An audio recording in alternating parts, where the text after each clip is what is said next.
నమస్తే. ప్రస్తుతం మనతో పాటు సీనియర్ జర్నలిస్ట్ భరద్వాజ్ ఉన్నారు. ఆయనతో మాట్లాడదాం. నమస్తే సార్. నమస్తే. సార్, ఊరూరా వైసీపీ ప్యాలెస్లు ప్రజల కోసం ఏం కట్టారు అని చెప్పేసి చాలా మంది కమెంట్స్ ఇస్తారు. అందులో లోకేష్ కూడా మీరు అసలు 500 కోట్లు పెట్టి ప్యాలెస్ కట్టుకున్నారు, అసలు ఇది ఎక్కడి న్యాయము అని చెప్పేసి కూడా మాట్లాడుతున్నారు. అసలు ఏంటి సార్? అంటే ప్రతి ఊళ్ళోనూ వీళ్ళు పార్టీ కార్యాలయాల పేరుతో స్థలాలు, అంటే అతి తక్కువ ధరకి స్థలాలు తీసేసుకుని అక్కడ చాలా భారీ ఎత్తున నిర్మాణాలు జరుపుతున్నారు అనేది ఎలిగేషన్. రెండోది, ఈ భవన నిర్మాణం కోసం జరుపుతున్నటువంటి ఖర్చుతో మీరు పేదలకు ఇళ్ళు నిర్మించి ఇవ్వచ్చు అంటున్నాడు ఆయన, లోకేష్ గారు. లోకేష్ ఆర్గ్యుమెంట్ ఏంటంటే, మీరు మీ కార్యాలయాల కోసం మీరు కేటాయించేసుకున్నటువంటి స్థలాల్లో పేదలకు ఇళ్ళు నిర్మించి ఇవ్వచ్చు. పేదల కోసం కదా మీరు పార్టీ పెట్టింది, మీ పార్టీ కార్యాలయాలు కట్టుకోవడానికి కాదు కదా మీరు అధికారంలోకి వచ్చింది అనేది ప్రధానంగా ఆయన ఆరోపణ. దాని మీద కేంద్రీకరించి మాట్లాడట్లేదు ఆయన.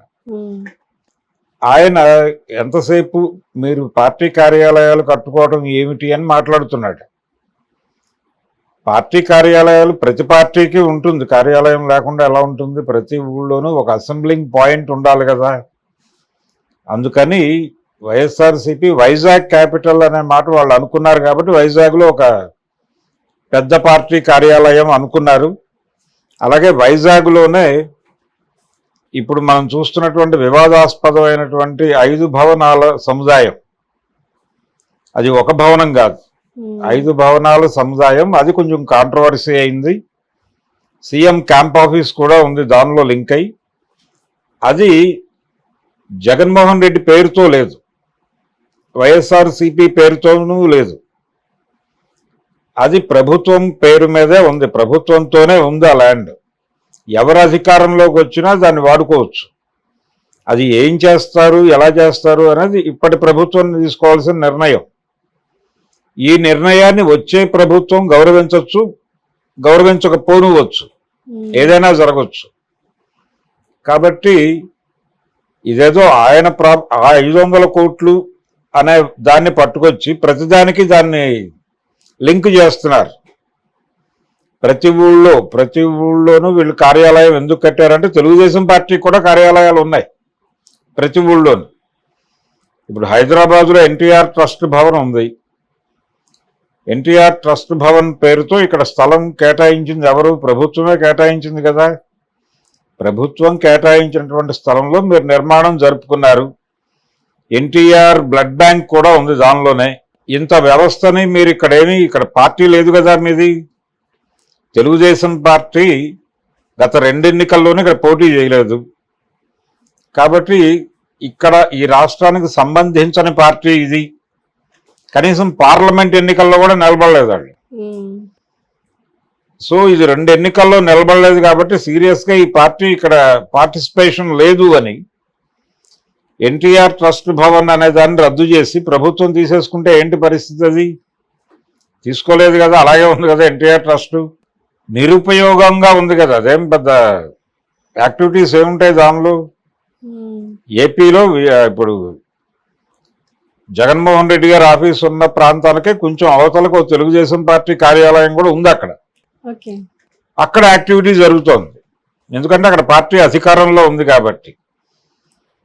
తెలంగాణలో పోటీ చేస్తుంటే తెలంగాణలో యాక్టివిటీ ఉండుంటే ఇక్కడ కూడా యాక్టివిటీ ఉండుండేది. కానీ అక్కడ అధికారం వచ్చింది కాబట్టి ఇక్కడ కొంచెం యాక్టివిటీ ఉన్నట్టుగా కనిపిస్తోంది ఎన్టీఆర్ ట్రస్ట్ భవన్లో. లేకపోతే ఏంటి పరిస్థితి? మొన్నటిదాకా బోసిపోయి ఉంది కదా అది. దాని పక్కన ఒక కాఫీ షాప్ ఉండేది, దాన్ని అటాచ్డ్గా ఎన్టీఆర్ ట్రస్ట్కి అటాచ్డ్గా ఒక కాఫీ షాప్ ఉండేది, అది కూడా మూసారు. అది కండిషన్. ఆ కండిషన్లో కూడా అది వాళ్ళతోనే ట్రావెల్ అయింది కదా ఆ బిల్డింగు. దాని గురించి ఎవరూ మాట్లాడలేదు కదా తెలంగాణలో కానీ, లేకపోతే ఆంధ్రాలో వైసీపీ మాట్లాడలేదు, ఇక్కడ బీఆర్ఎస్ మాట్లాడలేదు. ఇక్కడ లేని పార్టీకి ఇక్కడ కార్యాలయం ఉన్నప్పుడు అక్కడ ఉన్న పార్టీ అది, దానికి కార్యాలయాలు ఉండడంలో తప్పే ఉంది. కాబట్టి కార్యాలయాలు ఉండడం తప్పేం కాదు. కాకపోతే ఆ కార్యాలయాలకి కేటాయించుకున్నటువంటి స్థలాలని ప్రాపర్గా రిజిస్టర్ చేయించుకున్నారా లేదా, అకార్డింగ్ టు లా చట్ట ప్రకారం అది ఆ పార్టీకి చెందేలాగా చేసుకున్నారా లేదా అన్నది ఒకటే పాయింట్. అలా చేసుకోకపోవడం వలన నోటీసులు వచ్చినాయి.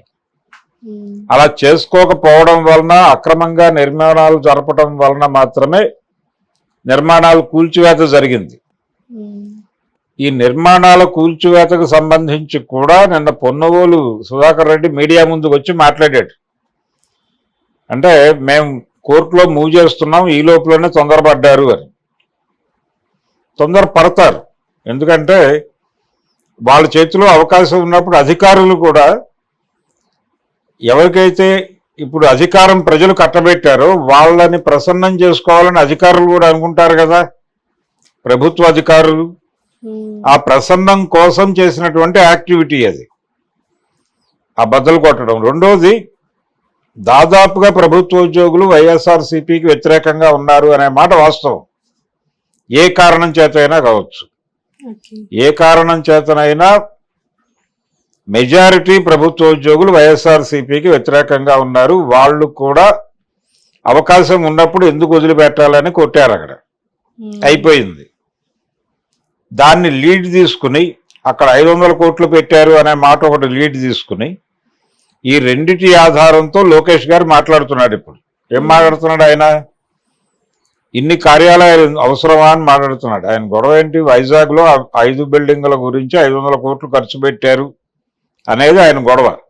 ఆ డబ్బులు పెట్టి పేదలకి పంచొచ్చు కదా, మీరు పంచొచ్చు కదా.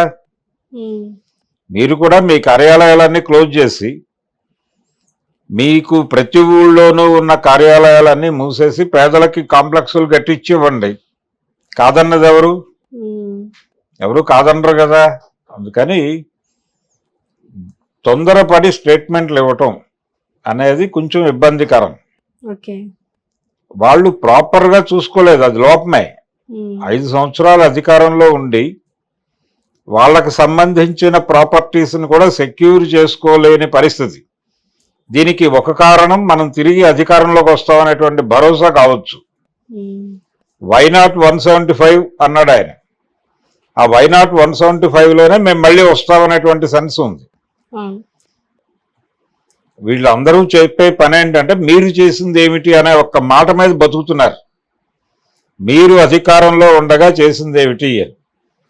జగన్మోహన్ రెడ్డి సీఎంగా ఉండగా జగన్మోహన్ రెడ్డి ప్రభుత్వం మీద తెలుగుదేశం పార్టీ ఏ విమర్శ చేసినా జగన్మోహన్ రెడ్డి గారు మీరు అధికారంలో ఉండగా చేసింది ఏమిటి అనేది సమాధానంగా చెప్పాడు.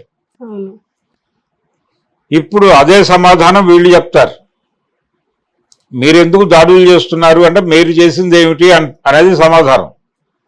మీరెందుకు కూల్చివేస్తున్నారు అంటే మీరు కూల్చివేసినప్పుడు ఏంటి పరిస్థితి అనేది సమాధానం.